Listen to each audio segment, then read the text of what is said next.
E, por fim, é quando a pauta perde relevância, que não é o caso, não vai perder tão cedo, especialmente depois que o Moraes passou a ficar isolado no Supremo, porque a prisão que ele decretou ontem levou o ministro do Supremo a finalmente criticá-lo internamente, e ele aí ganha, então, ele ganha um ponto de... Não, ele fica isolado, e isso reforça o papel da oposição, ganha força, então, como ela vai atuando nesse lance de obstrução, ao mesmo tempo em que no governo fica aí, no governo Lula, a preocupação entre equilibrar os pratos no ar, entre sustentar o Supremo, que agora tem um Moraes que não está mais respaldado, com ministros que o criticam, e ter que olhar para o Congresso. Nesse caldo todo, a oposição vai ganhando, porque é o terreno de que ela precisa para fermentar o discurso que ela quer. Dinarte e Gustavo, tem um ouvinte aqui, ele se identifica como First Video.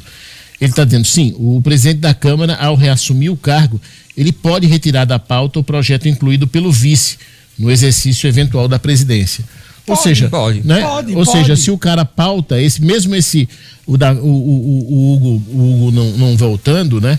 Assume o vice, ele pode pautar e quando o Hugo chegar, retira da pauta. Depende, porque ele pode pautar num regime de urgência, se for votado, não é tão fácil. O problema é a votação. Eu lembro aqui os outros ministros do Supremo, quer dizer, o Alexandre de Moraes já não é mais uma unanimidade dentro do Supremo. Tem alguns dos seus pares que estão discordando dessa decisão dele ou de outras decisões também? Dessa decisão. A gente viu que até aqui o Supremo, com relação ao ministro Moraes, tem atuado em sintonia, né? O ministro Moraes é à frente das coisas, mas tem a retaguarda dos colegas. Agora a gente tem um caso em que ministros da primeira turma, da qual ele faz parte, estão criticando o Moraes, e ministros da segunda turma, que compõem também o plenário, demonstram insatisfação com a decisão de ontem, que consideram exagerada e acham que o Moraes fez de maneira impensada, no sentido de também dar uma resposta à crise que tem entre Brasil e Estados Unidos. Tudo isso vinha sendo feito sempre em consonância com os demais membros da Corte.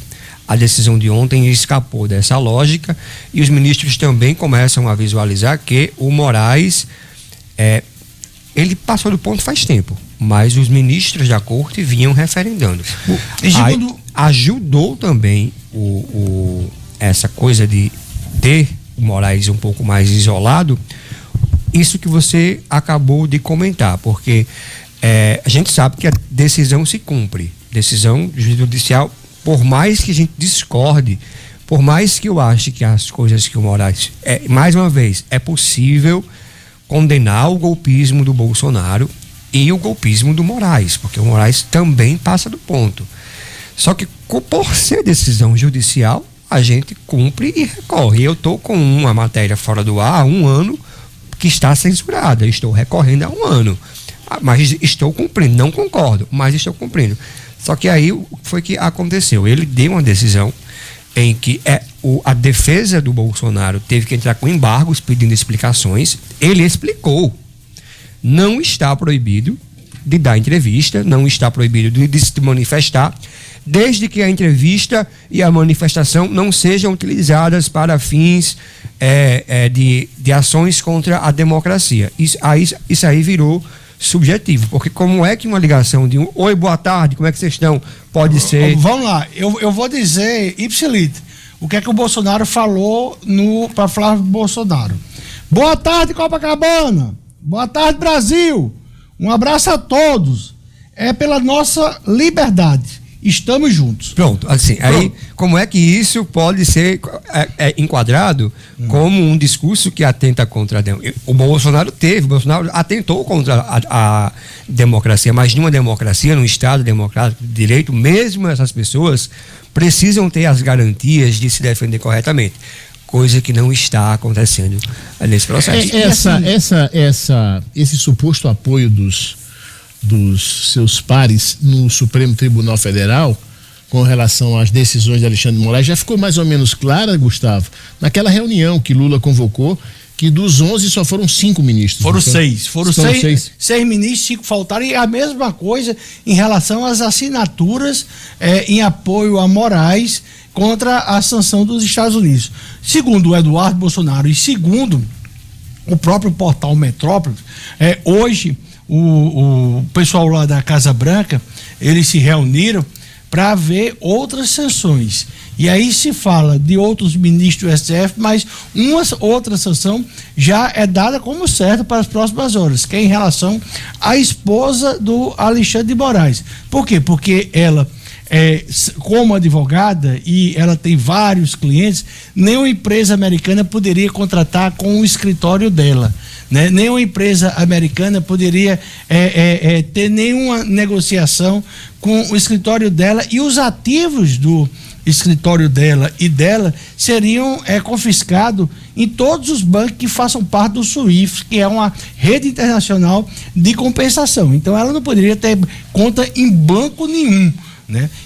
Tudo isso, você vê o seguinte: o Brasil é tão surreal que está na mão do ministro Zanin se a constitucionalidade, se o Bradesco pode ou não bloquear a conta do Alexandre de Moraes.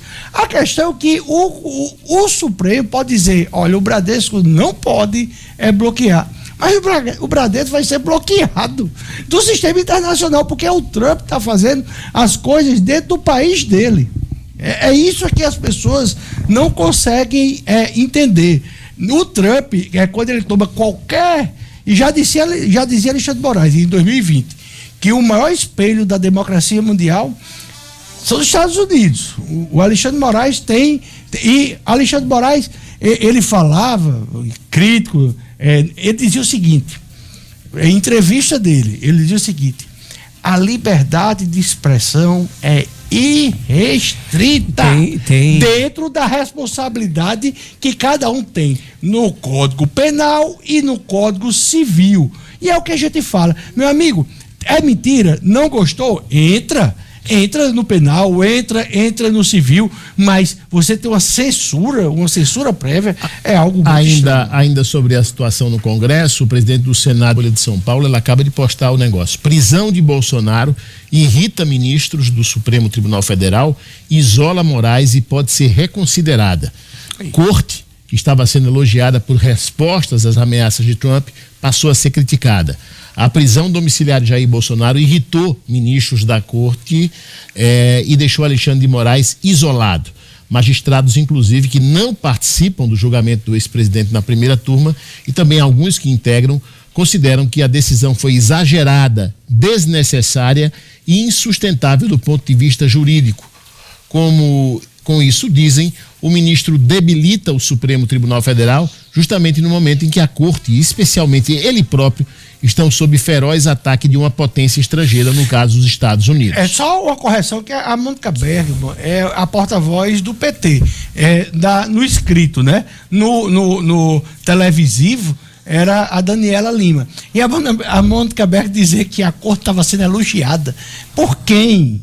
Por quem, Mônica? A corte, ela veio sobre um fogo cruzado internacional. Metade da população brasileira não concorda diretamente, e outra parte, até que diz concordar, se sente envergonhada. Na mesma matéria, ela diz o seguinte: a aposta entre integrantes do Supremo é de que Moraes vai reconsiderar a determinação que encarcerou Bolsonaro em prisão domiciliar. Eu tô rindo aqui porque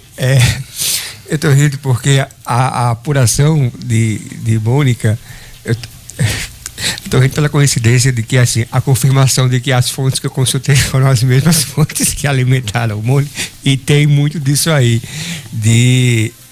mas também que ela tem ligação direta com o ministro do STF, eu não tenho. Olha, em manifestação sobre todo esse imbróglio aí no Congresso, o senador Rogério Marinho fez um